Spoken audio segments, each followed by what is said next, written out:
2023년도가 이제 시작이 되고 벌써 이제 우리가 두 번째 주일을 맞이하게 됩니다. 여러분, 2022년도보다는 2023년도가 여러분에게는 기대가 되어집니까? 기대가 안 되는가, 기대가 되는지 표현이 좀 시원찮네요. 여러분, 22년도보다는 2023년도가 더 기대가 되어집니까? 그 이유가 뭐예요? 새로운 한 해이기 때문에 그래요? 아니면은 왠지 모르게 올해는 좋은 일이 있을 것만 같은 예감 때문에, 그 감 때문에 여러분이 올해가 더 작년보다, 지난 한 해보다 더 좋다라고 느껴지는 것이 아닌가요? 아니면 여러분이 계획하고 뭔가 뜻한 게 있어서 여러분 그 마음에 느껴지는 것이 올해가 더 좋다라고 생각을 하게 되는 겁니다. 이 세 가지 이유, 또 다른 이유도 있겠지만, 여러분, 많은 사람들이 오늘보다는 내일이 좋다라는 기대는 다 합니다. 그죠? 근데 그 하는 이유가 막연하게 오늘이나 내일이나 어제나 동일하게 똑같은 시절이 바람이 불던 그 바람은 좀 다르죠. 시간도 어제 그 시간은 아닙니다. 물레방아도 어제 지나간 그물은 오늘 이 물레방아를 돌리지 못합니다. 맞죠? 그런데 그 변한 게 없다는 것이 깨놓고 이야기하면, 변한 게 없지만은, 그러나 오늘 내가 똑같이 이 삶을 살지만은 내일은 좀 낫다, 내년에는 더 좀 낫다, 더 좋을 것이다 하는 막연한 기대감이 여러분에게 있습니다. 여러분에게만 있는 것이 아니고 저에게도 많은 사람들에게, 거의 제가 볼 때는 99%가 가까운 사람들이 변화는 없는데 내일을 더 기대합니다. 새로운 한 해를 맞이할 때 우리가 송영신을 바라보면서 그 시간을 지나갈 때 여러분이 기대하는 어떤 기대치가 있었을 것 아니에요. 그러니까 오늘보다는 내일이 낫고 올해보다는 내년이 더 낫다는 기대를 합니다. 여러분, 그런데 여러분이 착각하면서 내일이 낫다, 모레가 낫다, 아니면 내년이 낫다라는 생각을 할 수도 있습니다.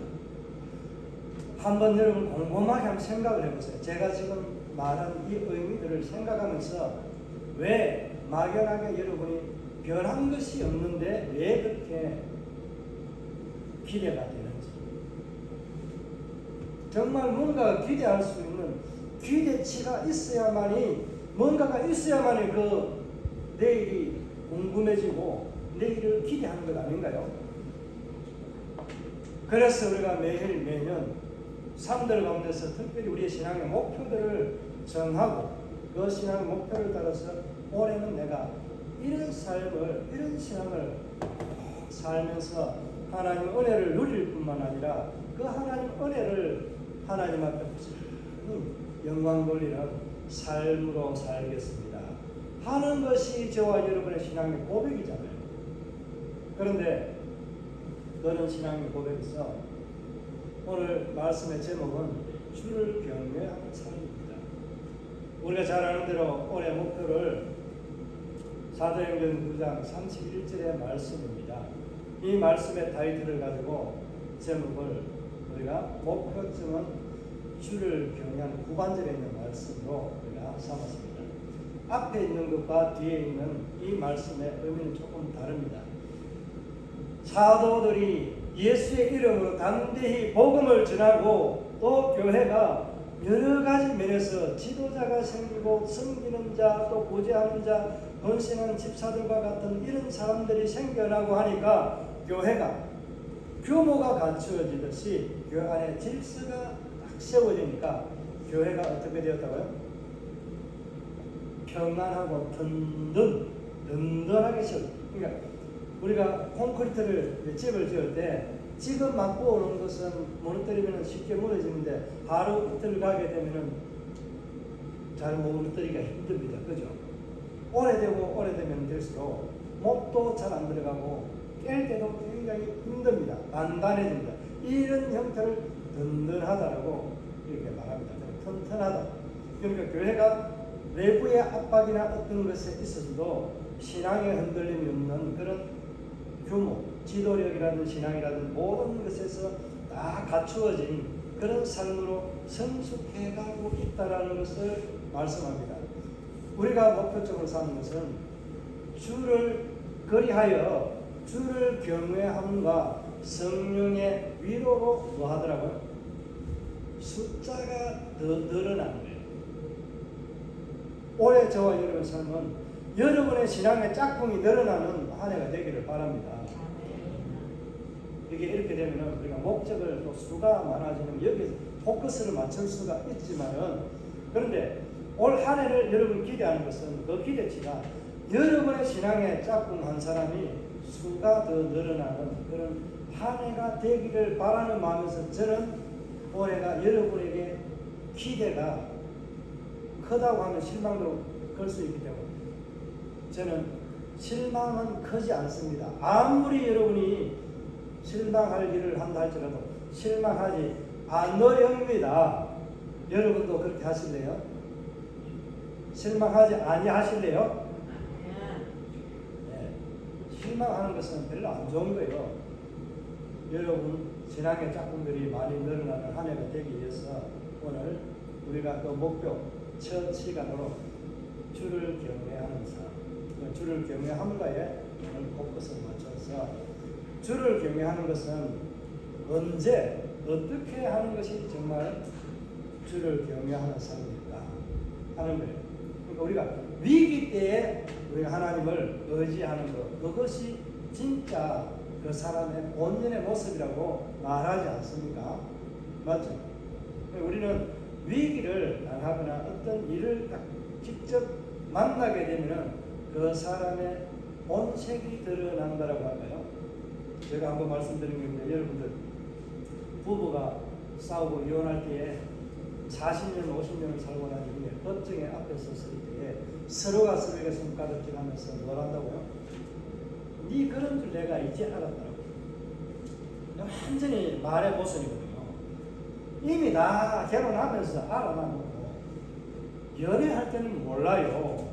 연애할 때는요 좋은 것만 보이는 것도 아니고 자기가 좋아하는 것만 보는 거예요. 그러니까 이 사람이 가지고 있는 그 모습에는 너무나도 내가 바라는 이상적인 남자인데 여러분이 바라는 이상적인 남자 또 제가 바라는 이상적인 여자 아내 뭐 이게 다 다르잖아요. 그런데 제각각 살아가는 사람들 가운데서 그런 모습으로 이상이 다 다르다는 거예요. 그럼에도 불구하고 집신도 짝이듯이 자기 짝이 다 있다라고 말합니다. 그런데 아직 짝을 찾지 못한 사람도 참 많아요. 자기 짝을 줘도 아니라고 내팽개치고 내버린 사람도 있겠지만은 그러나 자기 짝들은 자기 눈에 마음에 차야만이 받아들이게 되는 겁니다. 이 신앙의 모습도 똑같은 거예요. 그러니까 우리가 서로가 어려울 때 진짜 무엇을 어떤 모습으로 어떻게 살아가느냐 하는 것이 그 사람의 됨됨이를 알 수 있는 거예요. 그래서 우리가 집안의 내력을 보는 그 가문의 어떤 그런 것을 본다라고 이야기할 때에 하는 것이 바로 이 사람이 돈이 많고 적고 이런 것을 보는 것보다는 그 사람의 부모들이나 어떤 선대에서 무대에서 이렇게 하는 모습들이 정말 사람들의 보편적인 가치를 가지고 살아가는 사람인가 하는 것을 따집니다.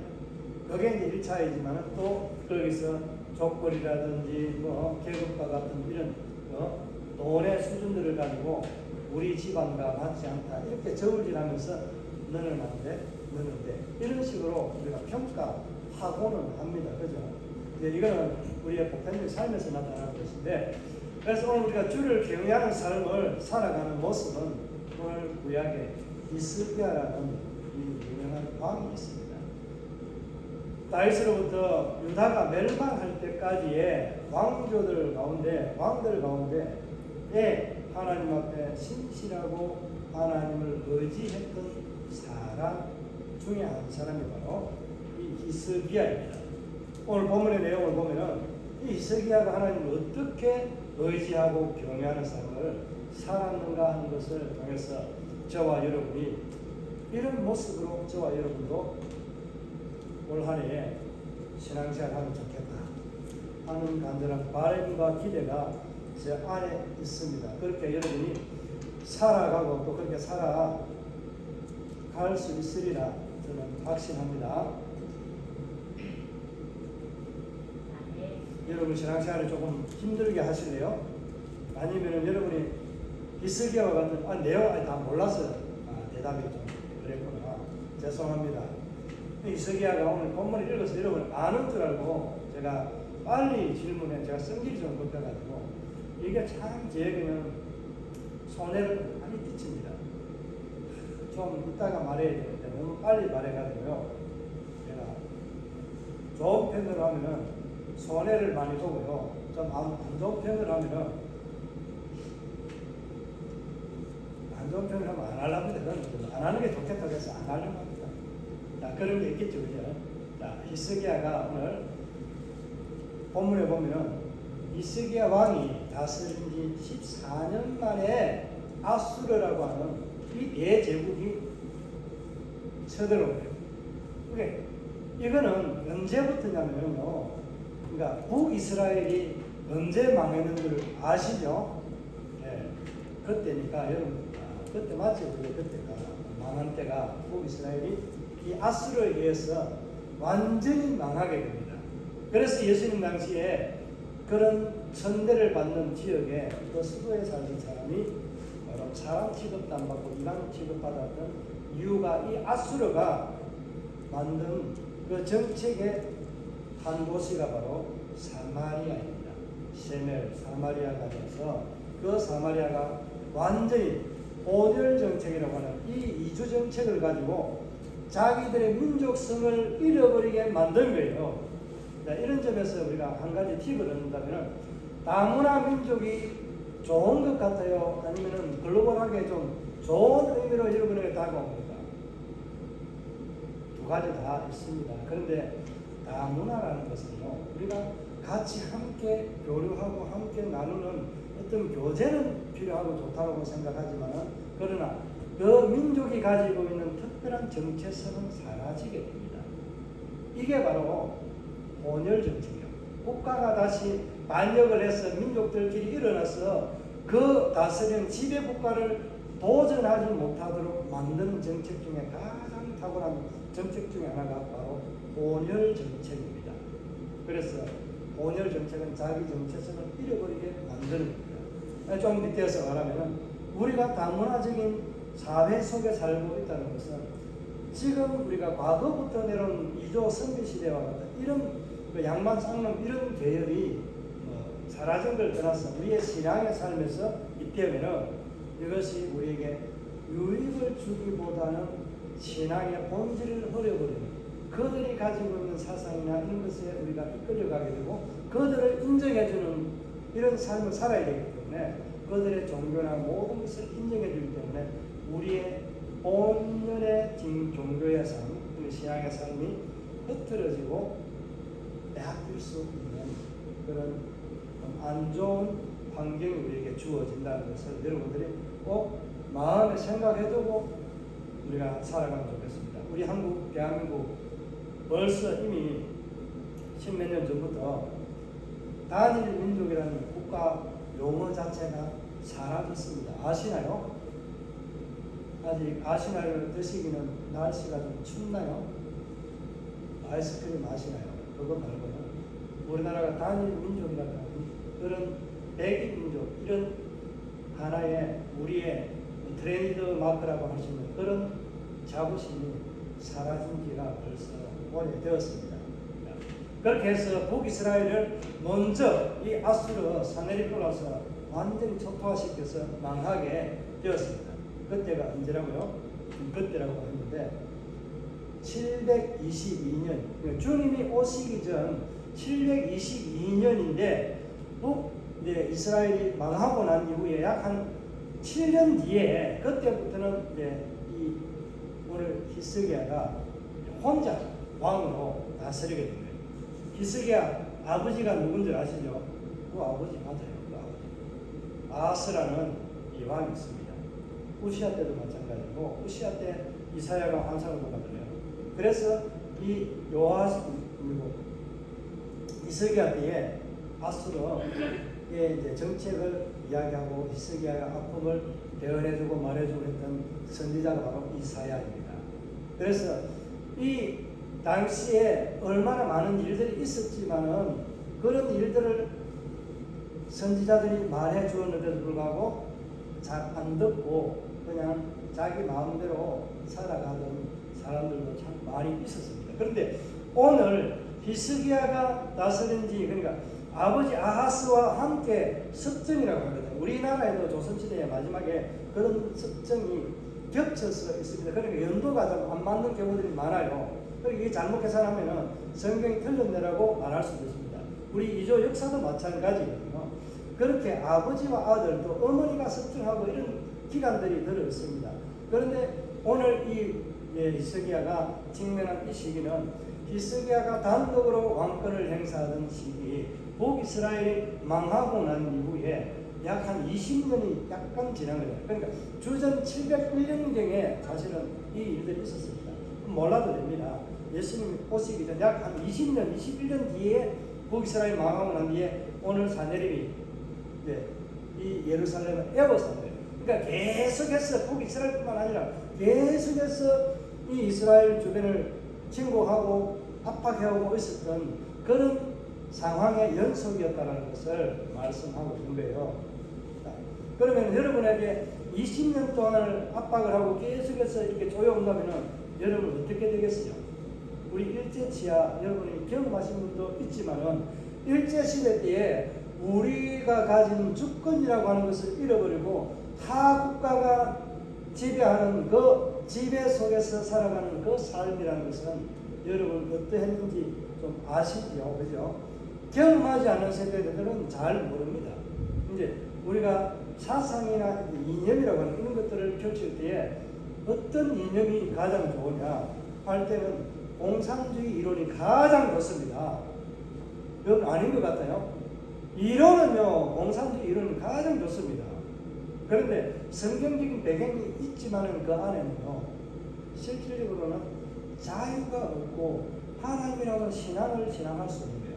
그 공산주의는 한 사람이 우상이 됩니다. 그 지배자가 우상이 되기 때문에 그거는 우리가 기독교적인 신앙 입각에서 볼 때는 아주 잘못된 탈선한 종교와 같은 그런 이념이 되는 거예요. 생각이 되는 거예요. 그래서 공산국가가 좋지 않아요. 이 민주라고 이 단어가 들어가는 것이 얼마나 인간이 정치하는데 인간이 살아가면서 제도적으로 할 수 있는 장치 중에 하나는 민주라는 단어가 가장 좋은 겁니다. 그런데 모습이 또 있잖아요. 이 민주도 누가 주인이에요? 백성이 주인이 되는 거예요. 우리는 누가 주인이에요? 우리 삼위 하나님 예수님이 주인이잖아요. 그런데 주인이 백성이 되니까 별로 안 좋은 거예요. 그런데 주인이 백성이 주인이라는 것을 강조했던 우리 조선시대 한 사람이 있어요. 그 왕이 있어요. 그 왕이 누군지 아십니까? 바로 한글을 만들었던 세종대왕이에요. 하나님이 희한한 타이밍으로 그렇게 만들어간 거예요. 그런데 사대부들이 자기들 주인이라고 속이고 이렇게 정도들이 그렇게 하고 그러니까 이 사람들이 계속해서 이어져 내려오고 있어요. 그러다 보니까 마지막 일제 강점기 때는 힘들고 억울하고 천대시하고 했던 사람들이 오히려 자국민을 더 괴롭히고 압제하는 데 앞장섰던 거예요. 일제보다는 오히려 그런 사람들이 더 많이 동족을 괴롭힌 거예요. 이런 것은 이제 제가 좀 설명을 드린 것은 이 예루살렘이 이렇게 몇십 년 동안 압박을 당하고 있었던 그 차에 오늘 이스라엘 같은 유다 예루살렘을 중심으로 해서 단결된 모습을 보여주는 거예요. 느껴집니까? 오늘 본문 다 읽지는 않았거든요. 오후에 읽겠습니다만은 히스기야가 전 국민들에게 이 아수르에서 와서 뭐라고 찌끄리든 간에 아무도 대답하지 말고 너희들은 가만히 있으라 한 거예요. 왜 말을 하면 논쟁도 되고 여러 가지 이런 일도 일어나잖아요. 그러면은 사람들이 하나로 집결돼서 힘을 발휘할 수 있는 것들을 잃어버리게 되는 거예요. 그래서 그 집중력을 하나로 모을 수 있는 그런 일로 아무리 뭐라고 하든지 간에 말하지 말고 있으라고 그렇게 말합니다. 그 명령을 따라서 모든 백성이 아무런 말도 하지 않고 대꾸도 하지 않고 그대로 듣고 있습니다. 자, 그렇게 듣고 있는데 오늘 본문에 히스기야와 히스기야 백성들이 들을 수 있도록 뭐라고 말하잖아요. 그죠? 그 말 가운데 오늘 이 랍사게라고 하는 그러니까 하나의 군대 장관이죠. 이 사람이 사메립과 함께 온 3명의 군사 장군 중에 한 사람이에요. 와서 이렇게 이스라엘 향해서 조롱하는 거예요. 누가 말하더라고? 사메립이 아수르 대왕 중에 왕이라. 이 왕이 와서 이렇게 말한다. 너희가 의지하는 애국을 의지하는 것 같은데 의지하는 거 그거 상한 갈대와 같아서 꺾이고 부러지고 할 때 너 넘어질 때 거기에 손이 찔리고 다친다. 그러니까 너가 오히려 의지하는 그것이 너에게 배를 가하는 그런 모습이 된다. 그러니까 애국이 너를 구원해주고 보호해주지 못한다 하는 것을 말합니다. 그렇게 말하기 전에 어떻게 말합니까? 이들이 참 하나님의 백성들을 조롱하거든요. 하나님을 향해서 산당에 있던 모든 제사 산당들을 히스기야가 없애버립니다. 그리고 오직 어디에서 예루살렘 성전에서만 하나님을 예배하도록 해라 이렇게 합니다. 그러니까 이것을 빗대어 가지고 내가 산당이고 이런 제사 너 신들을 섬긴다고 온 사방에 깔여놓은 그 산당에서 제사를 드리는 딱 베풀고 그렇게 오직 너희가 이 한 곳에만 드리는 제사를 예배를 해야 된다고 그렇게 말한 신이 예루살렘에 너 거기 있지 않느냐 그렇게 할 때 말하면서 조롱하는 거예요. 너희가 한 군데 모여서 집중해서 드린다고 하는 그 예배를 받으시는 하나님이 이곳에만 계시느냐라고 하는 조롱하는 것도 하나가 있지만 또 그 왕은 여러 많은 것들을 이제 두루 다니고 살펴서 할 수 있는 그러니까 우리가 이야기하는 도량이 넓은 그런 신이 아니다. 그런 식으로 비아냥거리는 거예요. 이 결과는 어떤 면에서 좋은 거예요, 안 좋은 거예요? 산당을 제해버리는 거예요. 좋은 거죠. 우리 안에 있는 우상을 제해버리는 것은요, 내 마음의 한 구석에 자리 잡고 있는, 내 눈에 자리 잡고 있는 저 아름다운 것, 좋은 것 보고 탐내는 것, 내 자녀가 내 눈에 꽂혀 있고 신앙이 거기에 꽂혀 있다면은 나의 신앙의 삶의 우상은 어디? 아름답고 좋은 것, 가지고 싶은 것, 내 자녀들이, 권력이, 내 좋은 직장이 나에게는 우상이 되고 마는 거예요. 여러분 안에 있는 우상을 제거하는 것이 바로 하나님을 경외하는 첫 번째 삶입니다. 여러분 안에 있는 우상을 제해버리고 여러분의 마음의 중심에 자정하고 계시는 성령으로 인해서 우리에게 임마누엘 하신 예수 그리스도 그분만을 예배하는 삶이 되기를 바랍니다. 또 한 가지는 그렇게 말하면서 내가 말을 갖다가 2,000피를 준다 할지라도 네가 2,000명을 이 말 다스리고 탈 줄 아는 사람은 내놓을 수 있느냐? 못한다. 그러면서 너희는 할 수 없으니까 유다인은 할 수 없으니까 누구에게서 그 손을 벌려서 마병 군사를 얻는다고요? 애국에서 얻는다라고 말하면서 조금 전에 제가 말씀드렸던 것처럼 애국은 상한 갈대라고 그렇게 비유한 거예요. 너희는 내가 그렇게 줘도 너가 나와 싸울 수도 없고 너희는 능력이 안 되는데 너희 신이 또 나를 이기지도 못하는데 왜 너 신을 가지고 나에게 대적하느냐 라고 말합니다. 그러니까 내가 좋게 말할 때 너희가 내 말을 듣고 항복하고 하면은 반역죄를 안 다스리고 내가 너희를 살 수 있도록 생명을 살려줄게. 이런 의도로 말하는 거예요. 여기에는 하나님께서 우리에게 우리의 신앙의 삶을 보고 어떻게 말하고 있는가, 이 사내림이 랍사케가 말하는 이 말이 세상이 지금 현재 교회를 향해서 찌꺼리는 말들이에요. 교회가 영향력이 없지만요, 저는 직접 보지 못하는데 올해에 TV에서 연예인들 수상하면서요, 하나님께 감사하는 이 모습의 신앙을 드러낸 이 사람들요, 진짜 하나님 앞에 신앙이 아닌가요? 히스기야와 같이 그 어려울 때에 내가 의지하는 하나님, 내가 진짜 바라보는 그 한 도움이 성지를 지으신 여호와께로 말미암는다라고 말하는 그 신앙의 고백에 그 하나님께서 지켜주시고 나를 이렇게 키워주셨다 라고 고백하는 그 연예인들이 많은 사람 앞에서 가지는 진짜 신앙이 아닌가요? 그런 모습이 저와 여러분에게 있어야 됩니다. 제가 이번에 참 우리 딸내미하고 그런 신앙에 좋은 깊이를 가지려고 하는 마음들이 있었는데, 그런 마음들이 제게는 이 아이들이 요즘에 가지고 있는 세대, 전 아이들이 가지고 있는 생각이 너무나도 다른 거예요.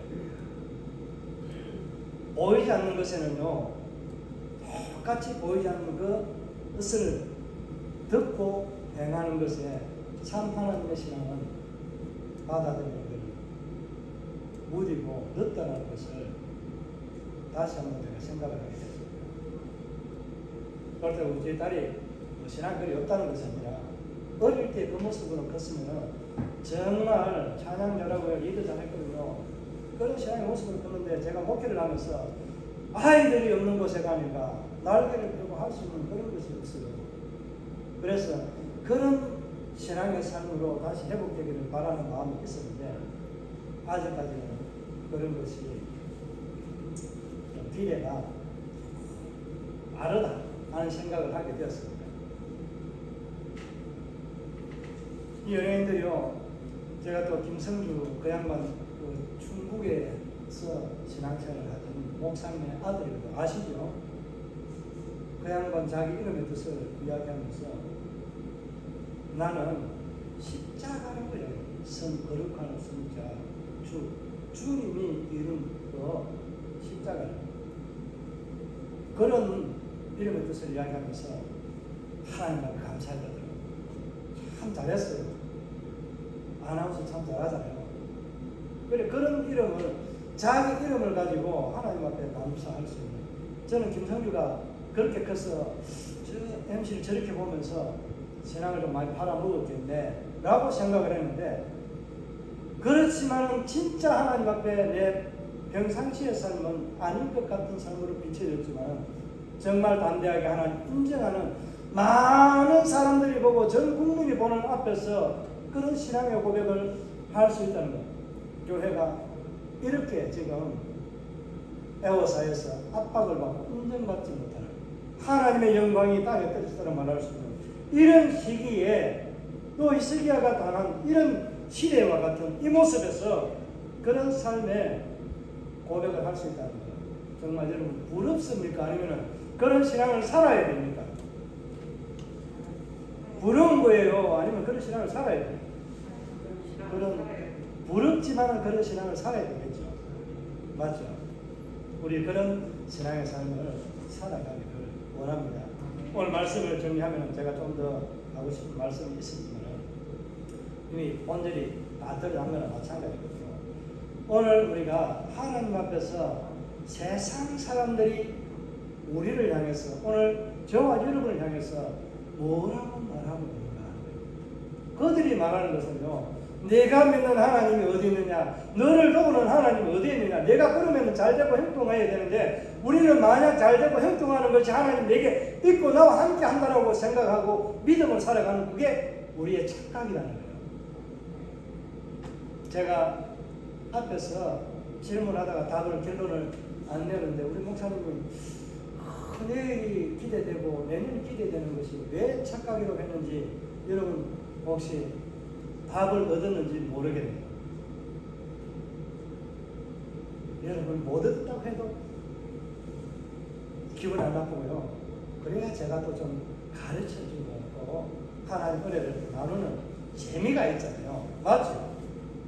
여러분 알아도 모르게 되는 그 성숙함과 그 겸손함이 저의 마음을 즐겁게 해주고 감사하게 하네요.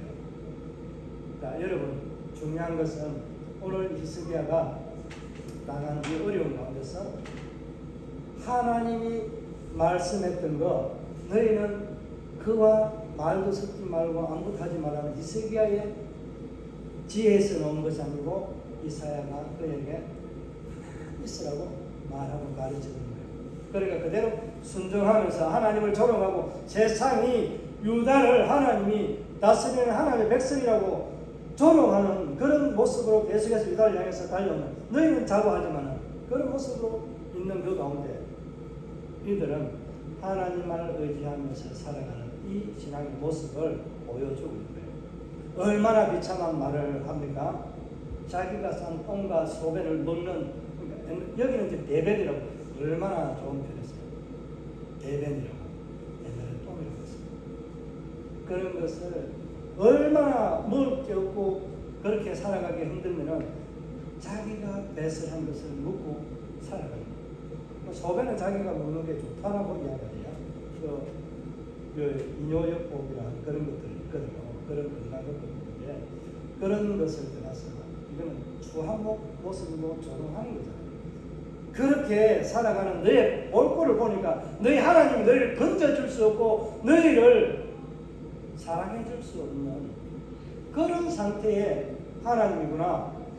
내 손에서 너희가 믿는 북이스라엘 그도 내가 다 쳐서 무너뜨리고 오늘 내가 여기에 있는 것은 어디에 있다라고 말합니까?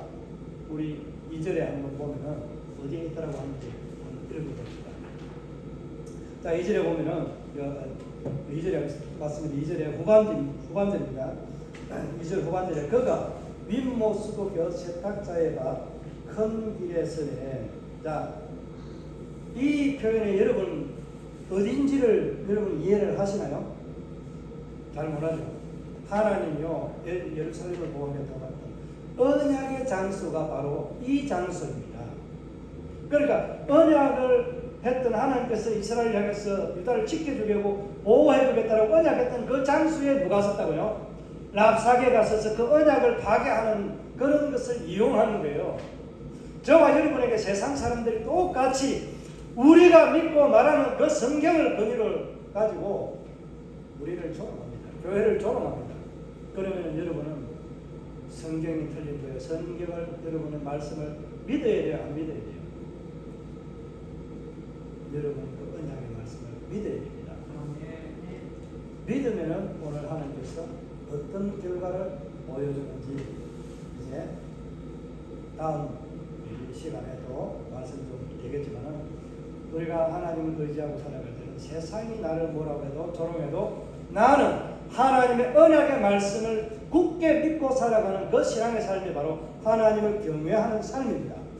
그러니까 그런 삶을 살아가는 저와 여러분에게 오늘보다도 내일이 더 기대가 되고 올해보다는 내년이 더 기대가 되는 이유는 여러분이 생각하고 있는 그 생각이 틀렸다 맞다라기보다는 좀 착각하고 있다라고 말씀드릴 수 있는 것이 바로 여러분 내일이 내게 주어주는 기대치는 내 생각과 기대치밖에 없습니다. 아무것도 없습니다. 환경이나 어떤 조건들도 아무것도 변하지 않습니다. 올해보다 내년이 나에게 더 좋은 것으로 가져다 준다는 어떤 보장도 아무것도 없습니다. 내년이라고 하는 이 다음 년이 내게 오는 것은요 그냥 당연히 오는 주어진 시간이기 때문에 다가오는 것 뿐이에요. 그런데 그 기대치에 뭐가 있어서 내가 그 기대를 하는 것이 아니라 여러분은 오늘 내가 나의 가지고 있는 나의 신앙의 삶을 가지고 내년을 내일을 살아갈 때 여러분에게 내일이 더 나은 기대치가 여러분에게 이루어집니다. 올해보다 내년이 더 나은 것은 올해 가졌던 그 신앙의 내가 부족함을 가지고 보완해서 내년으로 내가 가져갈 때에 그때에 여러분에게 기대치가 더 크게 나타나는 거예요. 여러분 안에는 작년과 올해 또 오늘보다 내일을 더 기대하면 어떤 신앙의 삶을 가지고 내일을 피대하시겠습니까? 여러분, 오늘 가지고 있는 부족한 신앙을 보충해서 하나님 앞에서 하나님을 경외하는, 순종하는, 온전히 믿는 믿음으로 살아가는 그 삶으로 내일을 준비하고 내일로 가져가시고 새로운 한 해, 내년을 향해서 가져가는 복된 성도가 되기를 바랍니다. 하나님께서 우리에게 주시는 그런 복은 내년이라는 것이 있는 것이 아니라 오직 지금 현재 여기 있는 나에게 주어진 하나님의 말씀이 여러분이 살아가는 그 삶을 내일을 결정하고 내년이라는 새로운 한 해를 여러분의 인생을 결정합니다. 우리 멀떨교회가 작년에 다 못 이루었던 것들 보완해서 올 한 해는 정말 작년의 것보다도 더 나은 신앙의 삶으로 하나님께서 우리에게 주시는 은혜를 가지고 우리 이웃들에게, 우리 이 지역에 예수의 사랑을 마음껏 전하고 복음을 사랑으로 담아서 전하니 교회가 든든히 세워지고, 우리 교회가 든든히 세워지고, 또 뭐가 플러스로 수가 더 많아지고, 우리가 성장해가고 숫자가 늘어나는 번성과 창대가 우리 가운데, 저와 여러분의 가정에 일어나는 복된 한 해가 되기를 예수의 이름으로 축복합니다. 이 말씀을 생각하면서 우리가 함께 결심하도록 하겠습니다.